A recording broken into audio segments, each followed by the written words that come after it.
খুবই অল্প টাকার মধ্যে নিজের জন্মদিনের ড্রেস নিজেই বানিয়ে পড়লাম। এর চেয়ে বেশি আনন্দ আর কি হতে পারে। বিশেষ করে জন্মদিনের মধ্যে কিন্তু ড্রেসের প্রতি একটু বিশেষ অ্যাটেনশন থাকে। আমরা সবসময় ট্রাই করি আমাদের জন্মদিনের ড্রেসটা যেন একটু বেশি গর্জিয়াস হয়। অনেক জায়গায় ঘুরে অনেক বাছাই টাছাই করে তারপরে নিজের জন্য একটা জন্মদিনের ড্রেস কিনে ফেলি। কিন্তু আজকে আমি খুবই অল্প টাকার মধ্যে এই গজ কাপড়গুলো কিনে তারপরে এই সুন্দর ড্রেসটা রিক্রিয়েট করেছি। যাদের কাছে মনে হয় জন্মদিনের মধ্যে বেশি টাকার ড্রেস না হলে গর্জিয়াস লাগে না, সুন্দর লাগে না, তাদের জন্য আজকে এই ভিডিওটি। আমি সব সময় ট্রাই করি বছরের একটা দিনে আমার জন্য স্পেশাল হয় আর এই স্পেশাল দিনে নিজেকে অনেক সুন্দর করে রাখা। বিশেষ করে আমি আমার ড্রেসের প্রতি একটু বেশি অ্যাটেনশন দেই, কারণ আমার নিজের জন্মদিনে আমাকেই যদি গর্জিয়াস না লাগে তাহলে কেমন লাগে বলেন তো। আজকে কিন্তু আমার ড্রেসের কালারের সাথে কেকের থিমটাও একই রেখেছি আর এই কেকের ভিডিওটি অন্য একটা ভিডিওতে শেয়ার করব। আর এই ড্রেসটা বানাতে কত টাকা খরচ হয়েছে আর কতটুকু কাপড় লেগেছে, কিভাবে বানিয়েছিলাম সবকিছুই শেয়ার করব আপনাদের সাথে। আমি এই গজ কাপড়গুলো কেনার জন্য সাভার অন্ধ মার্কেটে চলে গেছিলাম। জামাটা আমি এরকম কালারে রাখতে এসেছিলাম, সেজন্য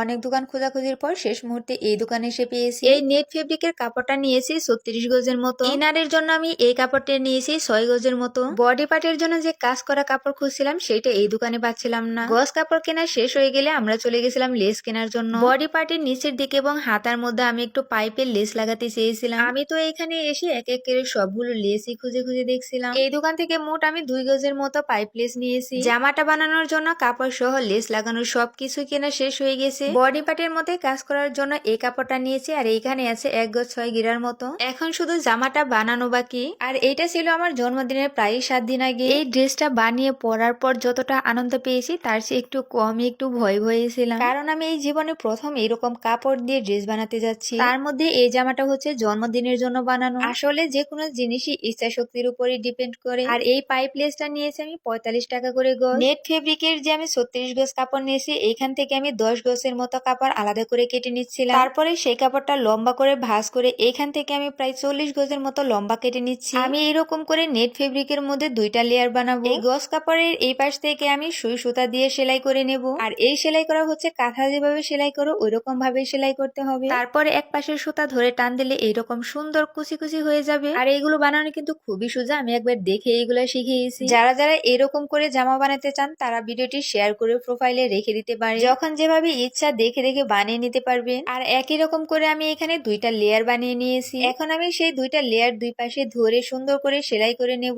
আমি কিন্তু সেলাই কাজ, জামা বানানো, জামার ডিজাইন সবকিছু ইউটিউব দেখে শিখেছি। আমাদের বাড়িতে কেউই সেলাই কাজ পারে না একমাত্র আমি ছাড়া, আর সেই সেলাই কাজে আমি ইউটিউব দেখেই শিখেছি। এখন আমার বডি পার্টের যে ইনারে কাপড়টা ছিল সেটা মাপ দিয়ে কেটে নিচ্ছিলাম। আমি যেহেতু রিক্রিয়েট করেছি এই জন্য ফুল ডিটেলস আর বলে দিলাম না। ফুল জামাটা বানাতে আমার মোট কত টাকা খরচ হয়েছে সবকিছু বলে দেবো ভিডিওর মাঝখানে। ইনারের যে কাপড়টা মাপ দিয়ে কেটে রেখে দিয়েছিলাম সেইটার মাপ অনুযায়ী আমি নেট ফেব্রিক এবং কাজ করা কাপড়টা কেটে নিচ্ছিলাম। এগুলো আমি একটু বাড়তি করে কেটে নিচ্ছিলাম, কারণ এগুলো সবকিছুর মধ্যে অ্যাটাচ করে তারপরে সেলাই করব। আর এই কাপড়গুলো কিন্তু অনেক বেশি সাবধানে সেলাই করতে হয়। দুই পাশে সেলাই করা হয়ে গেছে, এখন আমি শুধু হাতাটা লাগিয়ে নেব। এখন আমি ইনারের কাপড়ের সাথে এই কাপড়টা অ্যাটাচ করে নেব। তারপরে বডি পার্টের জন্য যে কাপড়টা সেলাই করে রেখে দিয়েছিলাম সেইটা জোড়া লাগানোর জন্য আমি সম্পূর্ণ কাপড়টাই পিন দিয়ে লাগিয়ে দেব। এতে করে মেশিন দিয়ে সেলাই করতে একটু বেশি সুন্দর হবে। জামাটা কিন্তু সম্পূর্ণ হয় না, এটা আমি সবকিছু পিন দিয়ে অ্যাটাচ করে রেখে দিয়েছি। ড্রেসের নিচে যে ফুলগুলা ছিল সেই ফুলগুলা বানানোর জন্য আমি আলাদা করে কাপড় কেটে নিচ্ছি। ফিতা দিয়ে আমি 6 গজ পরিমাণে কাপড়গুলো কেটে নিচ্ছিলাম। ড্রেসের কাজটা একটু একটু করে শেষ হচ্ছিল। আমার কাছে কি যে ভালো লাগছিল আসলে সেটা বলে বোঝাতে পারবো না। আমার কাছে বারবার মনে হচ্ছিল যে আমার পছন্দ মতো যদি লাখ টাকার ড্রেসও কিনতাম তারপর আমার কাছে এতটা খুশি লাগতো না, যতটা বেশি খুশি লাগছিল যে আমি নিজে নিজে ড্রেসটা বানিয়েছি। ড্রেসের নিচে যে ফুলগুলো ছিল সেইটা বানানোই কিন্তু খুবই ইজি। আর এই নিচে ফুলগুলো বানাতে আমার কাছে মোট 3 দিন সময় লেগে গেছে। আর এখন যে ড্রেসের সাথে ফুলগুলো সেলাই করে লাগিয়ে দিচ্ছিলাম